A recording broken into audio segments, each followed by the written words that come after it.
I was looking for a way for my students to do journaling, and I want to be able to post a new assignment for each journal so that we can use the rubric and grade their journals each week. But I also want it to be one running document. So let me show you what I came up with. I'm going to hit create, and I'm going to do an assignment, and I'm going to create a new document. And this is going to just be my journal. We'll put on here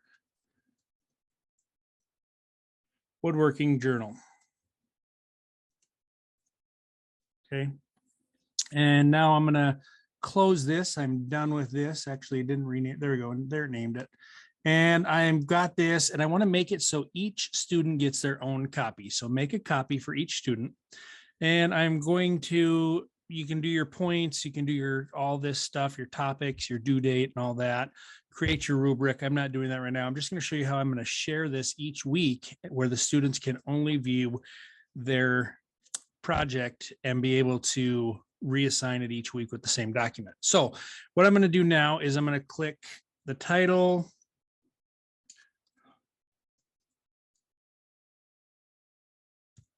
Journal week 1. Let's do that. And I'm going to go assign. Once it's done assigning, okay, I can come out here to my class drive folder. I can click here, or I can go to my drive and find it up there, but I'm going to come here to my class drive folder, and right here, journal week 1. Okay, you could also just call it journal, that way you find it. And in here, we're going to find the journals for all of the students that are in this course. So I have 3 students in this course that can see this. Now, if I copy this folder address and I come up to my Google Classroom and I create a new one, and let's do assignment, and I want to call this week 2, journal week 2. And I want them to be able to access that original document. So that's where in this folder that I just showed you, right, the class drive folder, we have all of the students here, and this is their copy out at their spot. They're the owner. So in here, I'm going to paste this link as that folder address, and I'm going to add link. Okay. So now when the students go out, and they just need to view this. They don't need to make copies or make changes to the folder. So when I come out here to a different browser and I go to Google Classroom and I'm signed in as a student, Cabinet Making Test Class, and I can see right here, Journal Week 1. If I click on that, this is where they're going to have their original document should be embedded in here, right up here. And this is where they could test.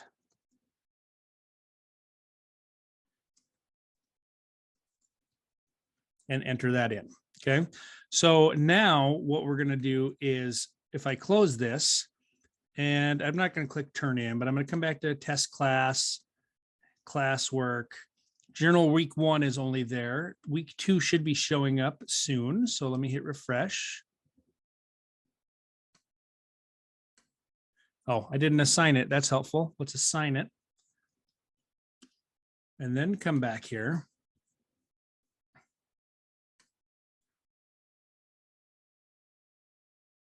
There's week 2. So if I click on this as a student, and I'm taking me right to my drive folder, I can see all of the other students' work that's in that folder. And I don't want that to happen.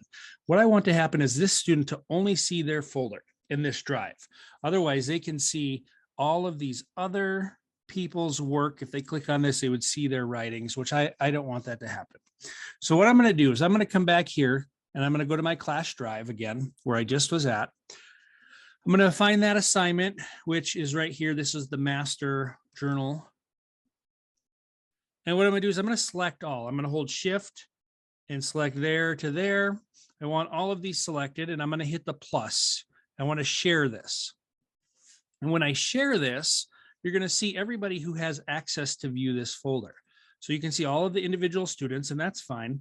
But what I don't want to have are the whole classes. So I can see these classes here, and I don't want this cabinet making teachers, cabinet making course. I am already listed in this group right here as the teacher and an editor. So I don't want these two to be here. So I'm going to come here and I'm going to remove access and teacher class. I don't know if you need that one or not. I'm just going to remove this for today. Remove access. I suppose if you had other teachers in the course, they would maybe want that on there. Okay. And then I'm going to hit done or save and let that close. Now, when I come back to my other browser here and I'm signed in, you can see it's taken everybody else's away, and I just see a student's test, my journal, the one that this is labeled under. If I click on this, I can come in here as this student test journal, and I can come in here and go entry number 2, and I can just close this when I'm done. And you can see I'm only seeing mine. So let's try a different student. I'm going to come in here and I'm going to come out to one of these other students. Oops, that's not where I wanted to do that. I wanted to do this in my course. I want to come out to one of my other students. And I can close this. I don't need to open. And you can see, I can see the same 2 assignments, and I'm going to click on Journal Week 2. And this is that folder again. And in that folder, I can just see my folder. I can't see everybody else's work. All right, I'm back here in my course as the instructor. If I click on this folder where the students could only see just theirs, if I click on this as the instructor, I can see each of the students' documents and click on this. So when I'm going to grade them, I can click on this and view each individual's project or journal that they have entered stuff in. So for grading, it's still all in one place. And then I can go through in Google Classroom. So I'd have to open that up as well as grade them. So I'd come out to the assignment here. And then I could grade those students. I'd have to click on each one and go through the rubric. There's no rubric set up yet, but if you had a rubric in here, you'd have to go through each one and click on those folders and review them. Another thing that I would do for journaling is I would come out here and search up this Google Classroom writing prompt generator. Richard Anderson's video. I think this is a great way to release prompts each week for your student to write on. I would recommend viewing that video. He's really got some good information on there. I will put a link to that video in my description, and that way you can see what he's got going on. That way you can just have that generator push out prompts each week, and they can write in that same document throughout the semester. I hope this helps, and hopes this helps with your classroom journaling for your students.